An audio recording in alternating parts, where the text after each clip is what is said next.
Les fibromes utérins sont des formations bénignes, fibromusculaires, arrondies, localisées dans le muscle de l'utérus que l'on appelle myomètre. Elles peuvent être uniques ou multiples et ont tendance à grossir sous l'effet des hormones féminines, notamment durant chaque grossesse. Ce sont des lésions engorgées de sang au fil de leur évolution. Elles sont fréquemment à l'origine de saignements invalidants pendant et en dehors des règles. Dans certains cas, elles génèrent des douleurs et pesanteurs pelviennes et une gêne au niveau de la vessie avec envie fréquente d'uriner.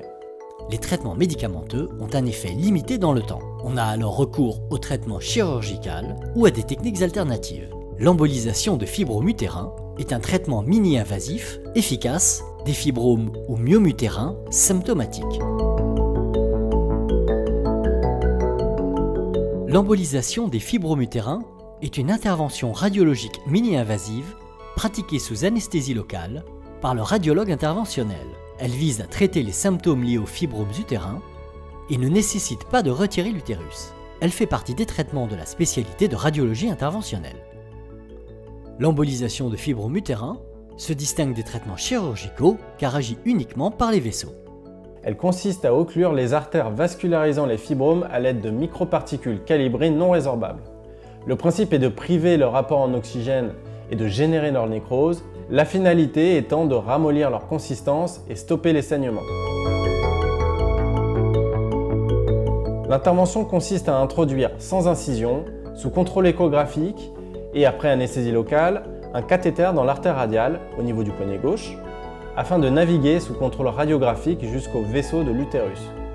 Le reste de l'intervention est indolore. Le radiologue interventionnel pénètre dans l'artère utérine avec un microcathéter dont l'épaisseur est d'environ 1 mm de diamètre. Après une acquisition radiographique de contrôle, il procède à l'occlusion des artères des fibromes en injectant les microparticules. Pendant l'intervention, la patiente reste habillée et porte un pyjama stérile car le site de ponction est au poignet.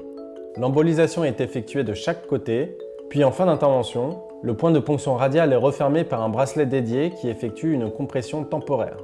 L'intervention mini-invasive peut être réalisée par voie radiale distale, ce qui permet un temps de fermeture du point de ponction en 30 minutes.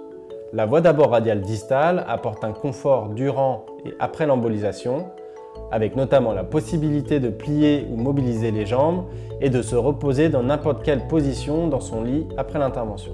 Une patiente souhaitant bénéficier d'une embolisation de fibromes utérins est toujours vue en consultation par le gynécologue, puis par le radiologue interventionnel, avant l'intervention pour valider l'indication, puis lors du suivi post-opératoire.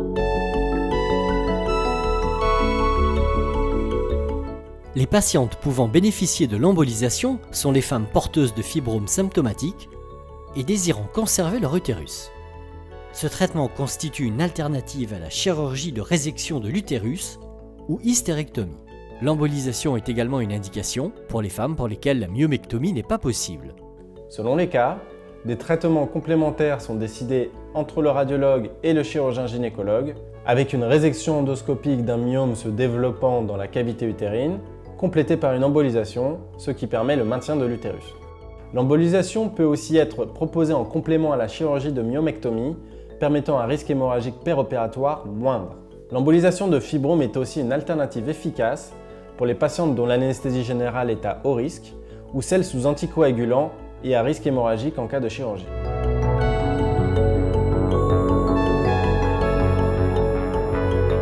L'embolisation est également réalisable en cas d'adénomyose isolée ou associée à des fibromes.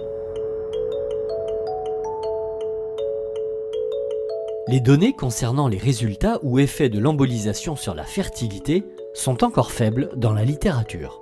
Des grossesses après embolisation ont été décrites, mais le taux de fertilité reste encore incertain. Ainsi, l'embolisation de fibromes utérins en cas de désir de grossesse fait l'objet de controverses. Les manipulations du radiologue durant l'embolisation sont indolores, permettant son déroulement sous anesthésie locale, au cours d'une hospitalisation ambulatoire en hôpital de jour pour la plupart, ou d'une courte hospitalisation dans certains cas. Dans la majeure partie des cas, le séjour se déroule sur une journée ou sur une demi-journée. La voie d'abord radiale permet un temps de séjour ambulatoire court et le point de ponction est refermé 30 minutes après la fin de l'intervention. Ainsi, la patiente a la possibilité de rentrer à domicile dès que la stabilisation des douleurs est atteinte, environ 3 heures après l'embolisation. Selon les besoins, la reprise immédiate de la marche est possible. Les suites immédiates et à court terme sont marquées par des douleurs liées à la privation en oxygène des myomes. Leur survenue est prévenue par l'anesthésiste, spécialiste de la douleur, avec l'administration d'antalgiques morphiniques adaptés. Une fois la douleur contrôlée, la patiente rentre à domicile. Une infirmière à domicile assurera la suite de la prise en charge de la douleur avec des passages pluriquotidiens pour administrer et adapter les antalgiques. Celle-ci reste en contact direct avec le radiologue interventionnel. Il sera nécessaire de ne pas solliciter le poignet ponctionné dans les premières heures. Bien entendu, lorsque la suite de la prise en charge à domicile n'est pas possible, l'embolisation est effectuée lors d'une courte hospitalisation d'1 ou 2 nuits. Dans les 15 premiers jours après l'intervention, les complications sont principalement mineures et transitoires, essentiellement représentées par des pertes. Dans de rares cas, une aménorrhée transitoire peut survenir pendant quelques cycles. Plus rarement, une infection urinaire peut apparaître. Décrite dans la littérature, une nécrose utérine est une complication grave et exceptionnelle. Les fibromes sont durablement dévascularisés, ce qui permet le soulagement des symptômes. L'utérus sain reste normalement vascularisé. L'amélioration des symptômes survient au bout de quelques jours. Les publications dans la littérature rapportent entre 90 et 96% d'efficacité de cette technique sur les saignements et entre 80 et 90% pour les autres symptômes. En cas de récidive à moyen terme, c'est-à-dire 1 ou 2 ans, une nouvelle séance d'embolisation est possible avec un taux élevé de guérison. L'embolisation ne laisse pas de cicatrices.